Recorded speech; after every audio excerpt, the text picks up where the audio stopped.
तो v आ गया, तो चेंज इन इम्पल्स क्या होता है? चेंज इन मोमेंटम, मतलब final momentum minus initial momentum. तो फाइनल मोमेंटम क्या लिखोगे? M V minus initial momentum क्या लिखोगे? M you. इसमें पुट कर दो, ये v इसको प्लस में पुट करोगे और इसको माइनस में पुट करोगे क्योंकि नीचे की तरफ है। समझ में आया क्या? Yes sir. Yes sir. ठीक है। देन E1 के बाद E4। ऐसा क्वेश्चन तो क्लास में कराया ना मैंने, सेम क्वेश्चन। तब वॉल ऐसी थी, बॉल ऐसे आ रही थी और ऐसे गई थी। मुझे बताओ ये कौन सा कोलिजन हो रहा है? ये कौन सा कोलिजन हो रहा है, देख के बताओ। इलास्टिक। हाँ इलास्टिक। जब भी ये एंगल इक्वल हो, जब भी एंगल इक्वल हो तो कौन सा कोलिजन होता है? इलास्टिक होता है ना। हाँ। अब क्या करना है, इसमें कंपोनेंट ले लो। 100 ग्राम मास है, 5 मीटर पर सेकंड से आ रही है बॉल। ठीक है। ये एंगल 60 है, तो ये एंगल भी 60 होगा, तो वो 60 होगा, तो ये 30 होगा।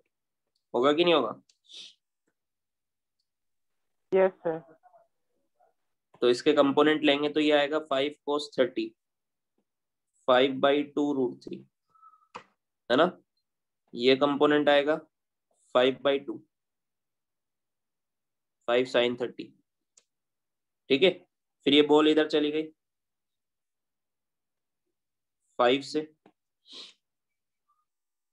ये एंगल 60 है, तो ये भी 60 होगा। होगा कि नहीं होगा? तो ये कंपोनेंट आएगा 5 cos 60, मतलब 5/2, और ये कंपोनेंट आएगा 5√3/2। तो देखो x कंपोनेंट में तो कोई चेंज ही नहीं हुआ, सॉरी y कंपोनेंट में तो कोई चेंज ही नहीं हुआ। समझ में आया क्या? क्योंकि y में कोई फोर्स नहीं लगा। इसमें फोर्स किधर लग रहा है? इस डायरेक्शन में लग रहा है ना फोर्स। समझ में आया? तो यही फोर्स निकालना है हमें। तो ये फोर्स जो लग रहा है ये change in momentum in x, क्योंकि x में लग रहा है अपॉन टाइम। समझ में आया क्या? ये जो x में लग रहा है ना, y में फोर्स नहीं लग रहा है, तो y में निकालने की जरूरत ही नहीं, क्योंकि y में change in momentum in y 0 है, तो फोर्स इन y भी 0 है। समझ में आया क्या? Yes sir. हाँ। अब change in momentum in x कितना होगा? ये वाली कंपोनेंट देखो और ये वाला देखो, मैग्नीट्यूड निकालना है हमें तो बस। तो ये डबल हो जाएगा इसका, 5√3/2 माइनस ऑफ माइनस 5√3/2। समझ में आया क्या? तो प्लस हो जाएगा, तो 10√3/2 मतलब 5√3 आएगा। समझ में आया? Yes sir. इसमें पुट कर दो, तो ये आया change in momentum 5√3 upon time कितना लगा। और ये तो वेलोसिटी इनटू मास भी होगा इसमें, इनटू मास। ये तो वेलोसिटी है ना, इनटू मास। मास कितना है? 100 ग्राम। 100 इंटू 10⁻⁻3। ठीक है। अपॉन टाइम है 2 इंटू 10⁻⁻3। 10⁻⁻3 से 10 ये 50 टाइम्स, 50 इंटू 5 250√3 न्यूटन। समझ में आया क्या?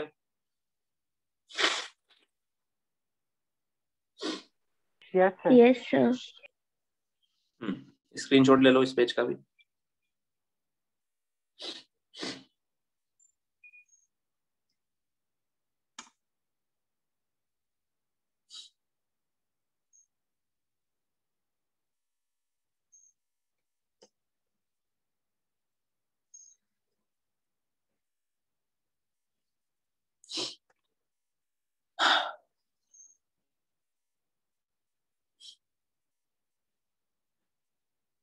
Then F4। F4 क्या है? There are hundreds identical sliders. Slider से ये स्लाइड कर रहे हैं सरफेस पर। इक्वली स्पेस्ड, इनके बीच में स्पेस वगैरह सब इक्वल है। मैं जो भी जवाब दूं उसका, जो भी पूछता हूं तो उसका जवाब दिया करो, ठीक है? तुम्हें पढ़ाया ना मैंने, तो तुम्हारा काम है जवाब देना। Spaced on a frictionless track as shown in the figure. Frictionless track, initially all the sliders are a rest, सारे स्लाइडर रेस्ट पर थे, ओनली ये फर्स्ट वाला चल रहा है। स्लाइडर 1 is pushed with a velocity v towards slider 2. In a collision the slider stick together. जब 1 से 2 टकराएगा तो दोनों स्टिक हो जाएंगे, है ना? कौन सा कोलिजन है? Elastic, completely inelastic. हाँ, परफेक्टली इनलास्टिक। मुझे बताओ, ऐसा स्टेटमेंट है, if there is perfectly inelastic collision then the two objects will stick to each other after collision. बताओ स्टेटमेंट सही है क्या? No sir. ऐसा कब अगर False. ऐसा है, हाँ, if the collision is perfectly inelastic and head on, कौन सा collision? head on, then the particles after collision stick to each other। अब सही है क्या? Yes sir. हाँ, हेड ऑन कोलिजन में ही स्टिक होते हैं, ऑब्लिक में नहीं होते। समझ में आया? और ऐसा स्टेटमेंट है, if the collision is perfectly inelastic then the velocity of separation along line of impact is 0। बताओ ये सही है क्या? हाँ, yes sir. Velocity along line of impact 0 हो जाता है, होता है कि नहीं होता है? बट वो Yes, sir. चिपक जाए ऐसा जरूरी नहीं है, ठीक है? Then the final velocity of the 100 block will be. अब देखो, जब ये इससे टकराएगा तो दोनों का मास सेम है, तो इनिशियल मोमेंटम था mv, सेकंड वाले से टकराएगा तो दोनों का मास हो जाएगा 2m, और वो चलेंगे मान लो v डैश से, तो v डैश कितना हो जाएगा? v/2,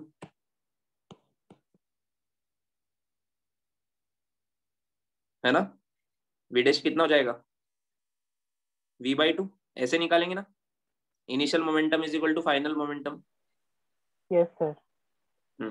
अब हमें पूछा सारे लास्ट में एक साथ चल रहे हैं, तो initial momentum is equal to final momentum करेंगे, तो इनिशियल मोमेंटम कितना था? mv, और बाद में सारे एक साथ चल रहे, तो टोटल मास कितना हो जाएगा? 100 m v डैश, m से m कैंसिल, तो v डैश कितना है?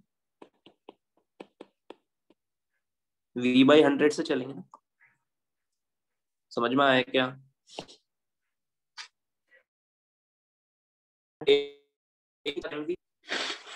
फाइनली सब चिपक गए, मोमेंटम तो सेम है। आया समझ में? लिख लो इसको या स्क्रीनशॉट ले लो।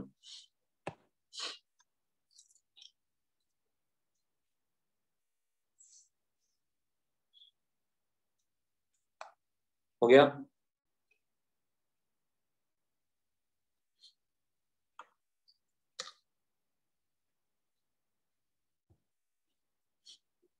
Then F11, a super ball is to bounce elastically। Super ball है, is to bounce elastically, collision होगा elastic, back and forth between two rigid balls, दो रिजिड वॉल के बीच में, at a distance d from each other। दो wall है, उनके बीच की distance है d, ठीक है? मान लो ये वॉल है। सर बड़े पेज पे कीजिए ना। ठीक है, छोटा सा क्वेश्चन है क्योंकि। Back and forth between two rigid walls at a distance d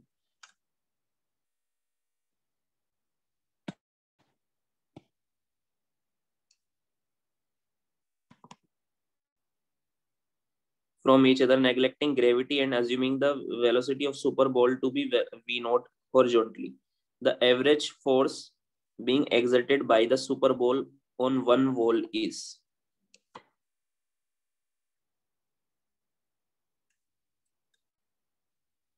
तो हमें क्या गिवन है कि दो वॉल है, इनके बीच की डिस्टेंस है d, ठीक है? एक बॉल है, वो v नॉट की स्पीड से टकराती है हॉरिजॉन्टली, बार बार टकराई। The average force being exerted by the super ball on one wall, किसी भी वॉल पर ये बॉल ऐसे फोर्स लगा रही होगी यहाँ पर टकराते वक्त, तो ये एवरेज फोर्स हमें बताना है। हमें क्या बताना है? एवरेज फोर्स कितना लगा रही है एक वॉल पर। तो देखो जब यहाँ एवरेज फोर्स होगा change in momentum upon time, तो ये बॉल इससे टकरा के वापस वी, इलास्टिक कोलिजन हो रहा है तो वी नॉट की स्पीड से जाएगी ना, हाँ है ना? तो चेंज इन मोमेंटम कितना होगा? 2m V naught. तो एवरेज फोर्स होगा change in momentum upon time, तो 2m V naught upon T. Time यहाँ पे गिवन नहीं है लेकिन ये डिस्टेंस गिवन है ना? तो टाइम कैसे निकालेंगे? डिस्टेंस अपॉन स्पीड, तो 2m V naught upon distance कितना है, एक राउंड में कितना डिस्टेंस लगेगा? 2d। स्पीड कितनी है? V naught. तो 2 से 2 कैंसिल, तो आंसर क्या आएगा? m V naught square by D. समझ में आया?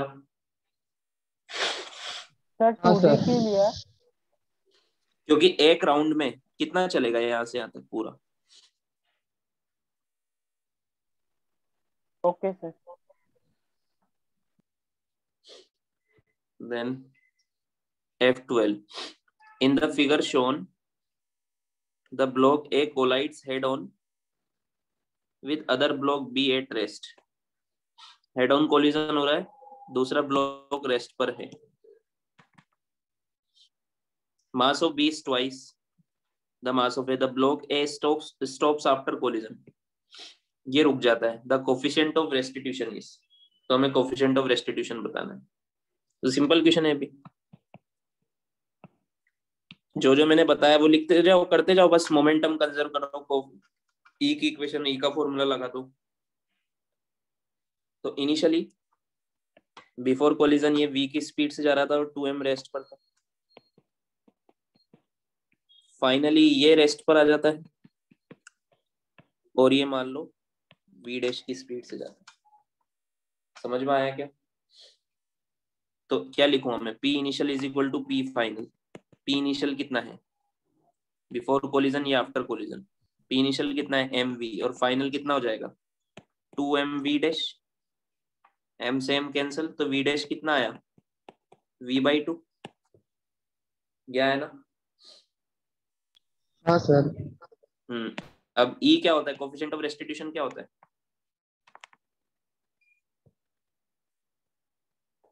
Velocity of separation along line of impact upon velocity of approach.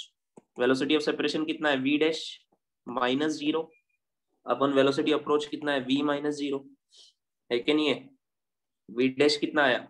v/2 upon v, v से v कैंसिल, तो e कितना आया? 0.5।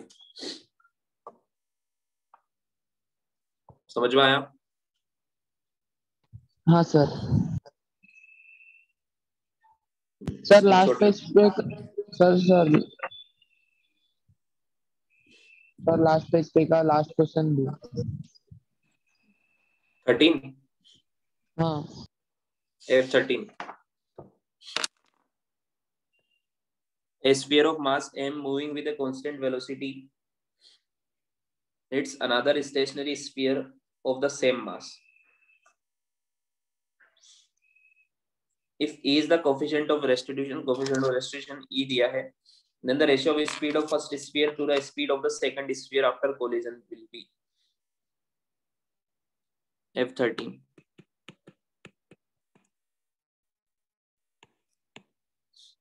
देखो एक से मान लो v की स्पीड से आ रहा है और ये रेस्ट पर है, एंड आफ्टर कोलिजन मान लो ये v1 से गया और ये v2 से गया।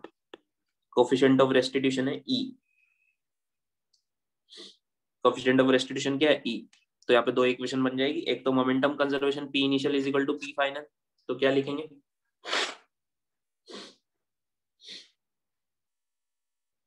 mv is equal to mv1 plus mv2, m से m कैंसिल, तो v1 प्लस v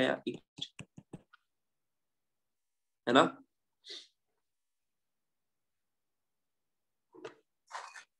एक velocity of separation is equal to होता है E times velocity of approach, एक ये वाली इक्वेशन बन जाएगी। तो V2 minus V1 velocity of separation is E times velocity of approach EV, एक ये इक्वेशन बन गई। ठीक है, ये इक्वेशन 1, ये इक्वेशन 2। हमसे पूछा है V1 बाई V2, इक्वेशन 1 और 2 को सोल्व करो, आंसर आएगा। इनसे V1 V2 निकालो, दोनों को V1। ठीक है, okay sir.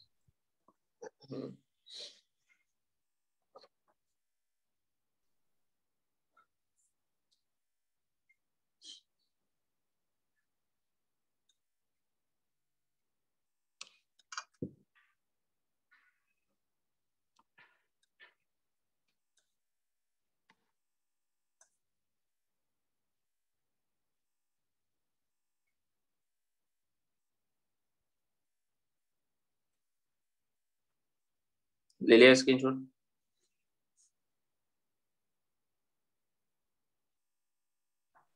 Yes sir.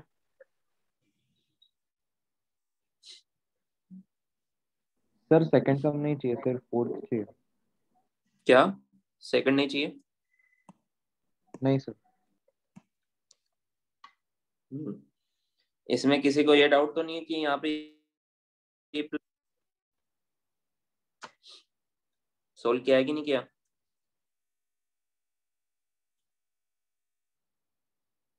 Sir कौन से वाले में? किया है सर। सेकंड वाले में।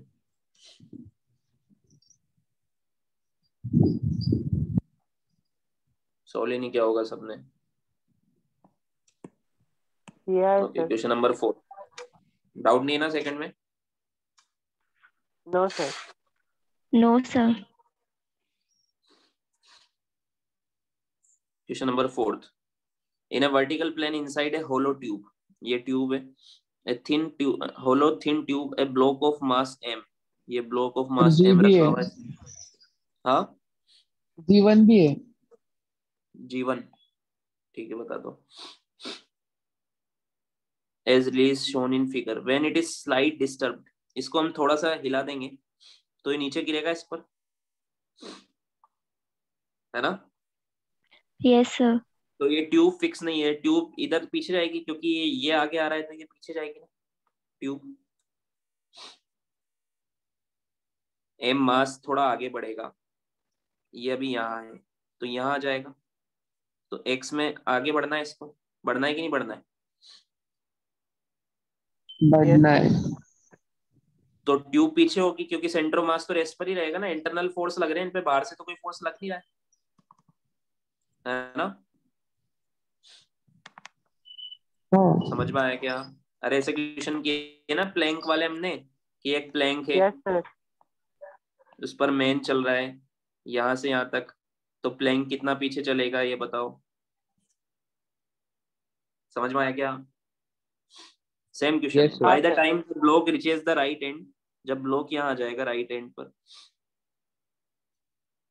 And of the tube, then the displacement of the tube will be, तो ट्यूब का डिस्प्लेसमेंट कितना होगा ये हमें बताना है। समझ में आया? अब क्योंकि एक्सटर्नल फोर्स तो कोई लग नहीं रहा है, तो डिस्प्लेसमेंट इन सेंटर ऑफ मास वो 0 होगा, होगा कि नहीं होगा? हाँ सर।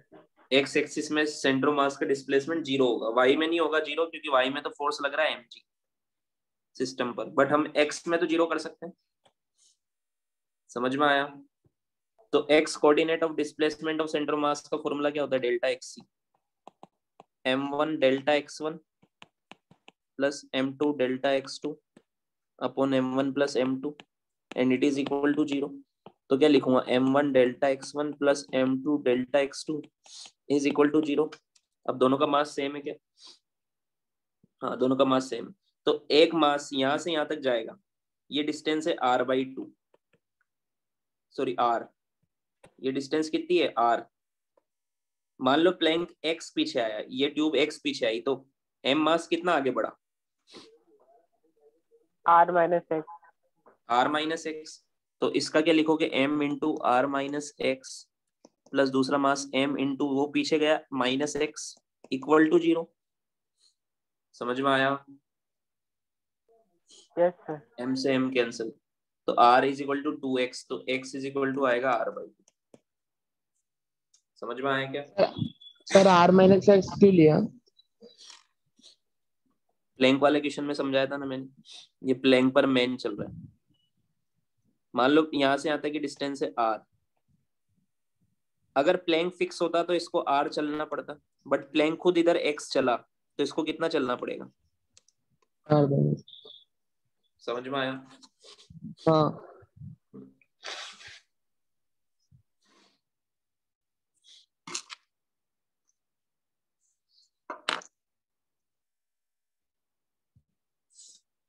देन इस पेज पे एक भी नहीं है। सर स्क्रीनशॉट लेने दो ना। हाँ लो।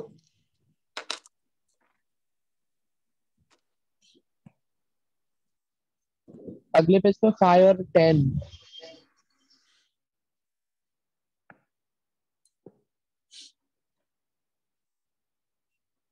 A stationary body explodes into two fragments of masses m1 and m2। एक स्टेशनरी बॉडी है, एक्सप्लोड हो गई दो मासेस में m1 और m2। If the momentum of one fragment is p, the minimum energy of explosion is. ठीक है, the minimum energy of explosion is. So minimum energy of explosion हमें बताना है। मिनिमम एनर्जी ऑफ एक्सप्लोजन क्या होता है? Energy of explosion क्या होगा? जिस एनर्जी से बाद में, जैसे मान लो दो पार्टिकल है,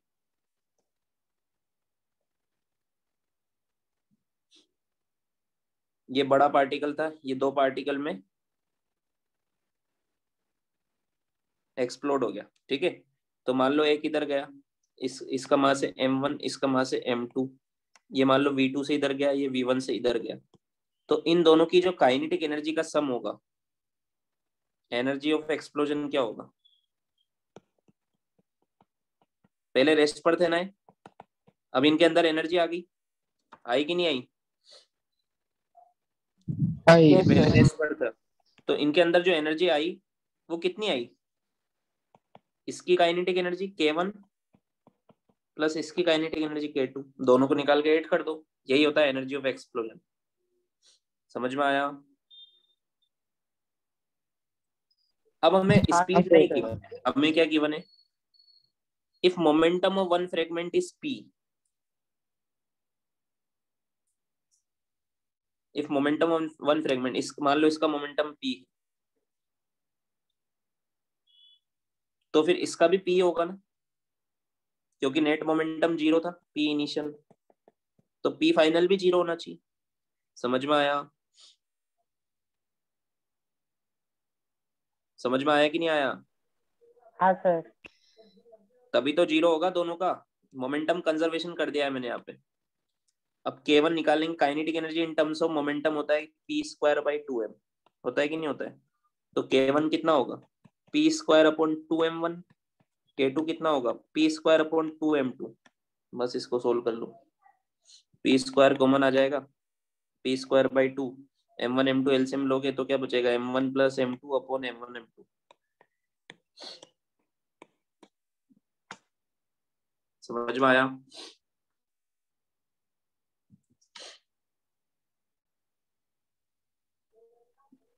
आया कि नहीं आया समझ में?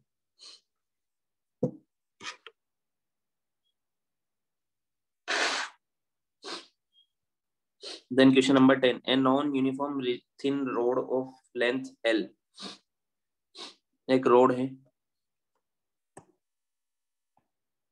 is placed along x-axis, x-axis पे रखा हुआ है इसको, is such that its one of the ends at the origin, एक एंड तो ओरिजिन पर है। The linear mass density, linear mass density मैंने बताया था ना क्या होता है?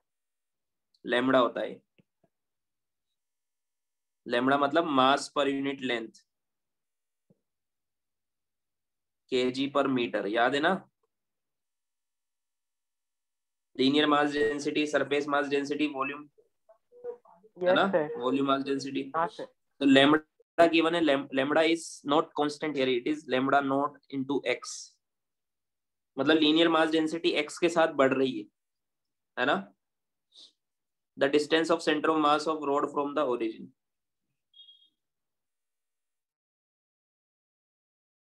है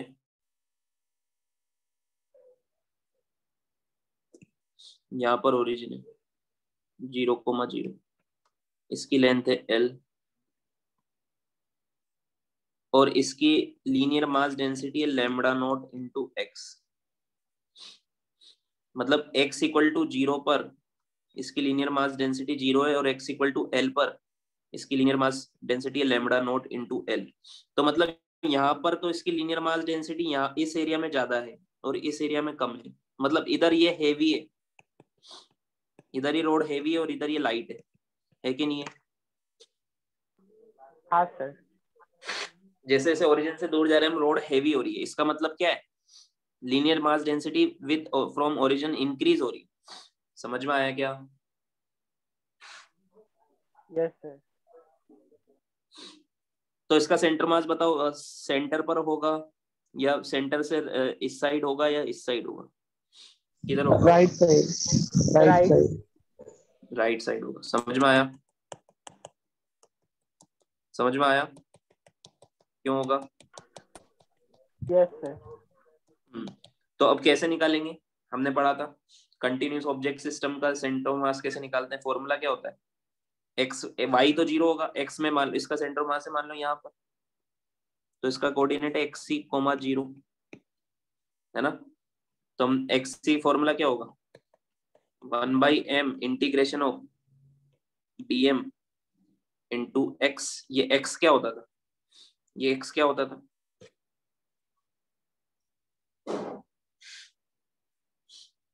x क्या होता था बताओ? एलोंगेशन, एलोंगेशन, कौन सा एलोंगेशन, मतलब जो बढ़ेगा वो। क्या बढ़ रहा है यहाँ पे? सर वो स्ट्रेच हो रहा है ना रॉड, तो किसने बोला स्ट्रेच हो रहा है रोड?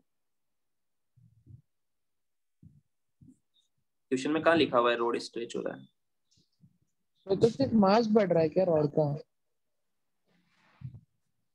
मास भी कांस्टेंट है।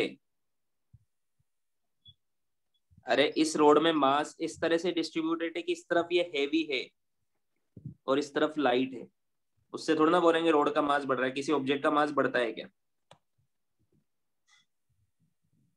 हाँ सर, ओके सर। ये एक्स क्या होता है, ये सेंटर ऑफ मास का कोऑर्डिनेट है मान लो आर सी, इसका फॉर्मूला मैंने बताया था 1/m dm into r vector, ये आर वेक्टर होता था एक्स आई के प्लस वाई जे के, इसमें आर वेक्टर क्या होता था,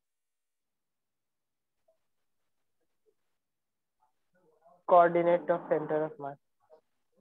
तो फिर ये क्या है, आर सी वेक्टर।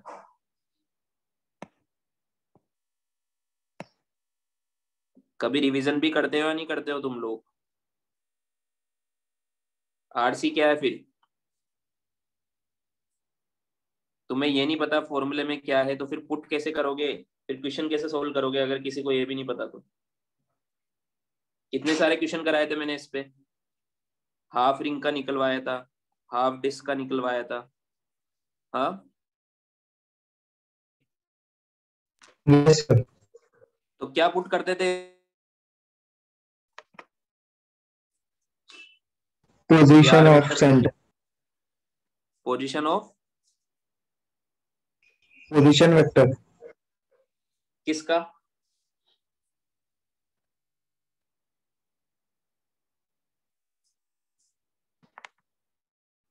किसका पोजीशन वेक्टर है, डीएम मास का। डीएम मास का। ये डीएम मास क्या है, हम इसमें क्या करेंगे, एक डीएम मास लेंगे,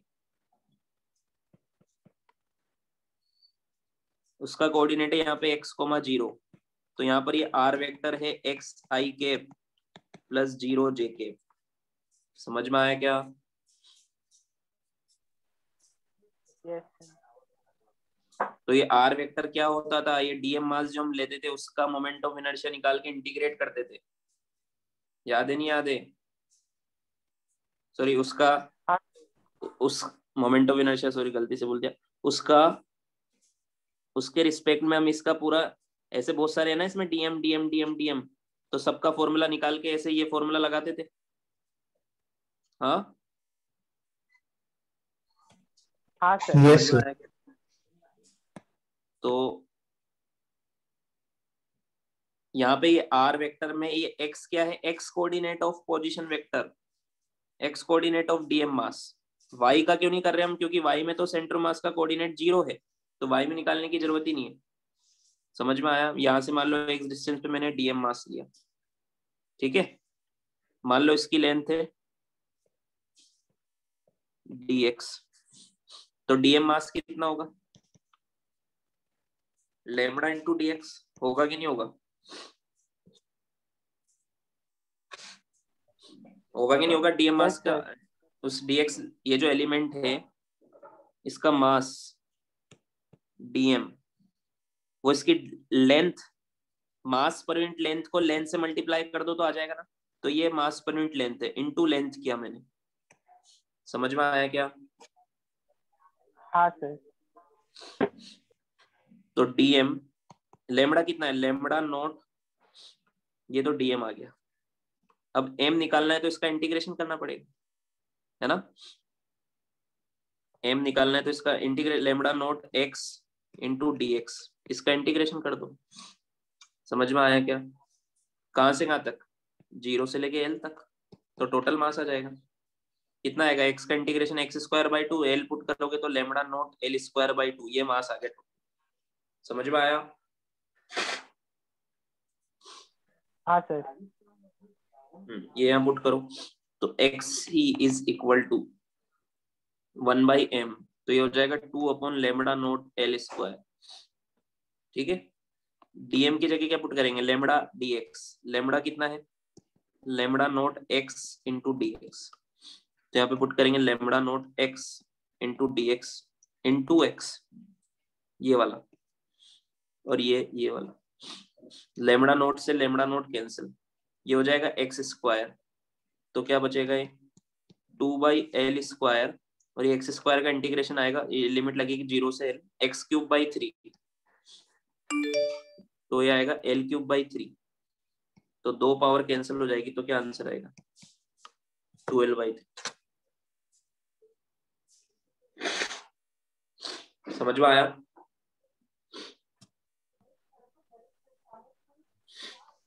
यस सर। है समझ में?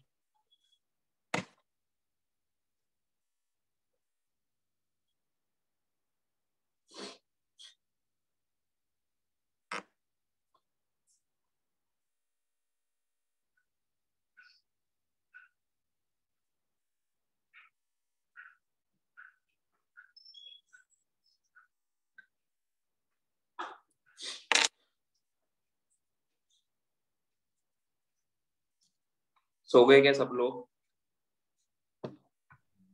Yes sir. यस बोल रहे हो? अरे सर आगे बढ़ो। समझा।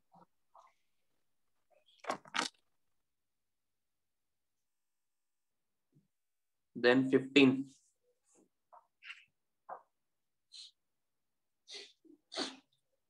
two bodies of mass m and 4m are moving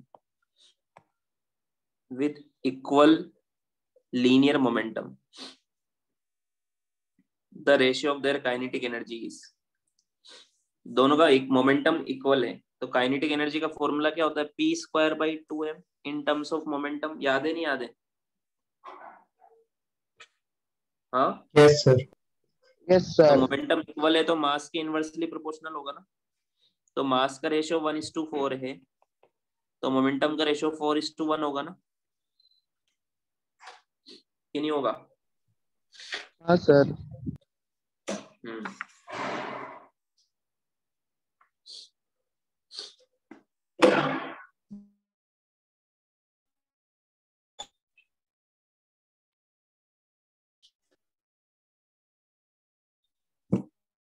if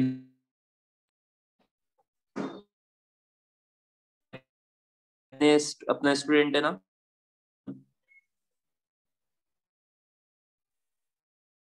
हाँ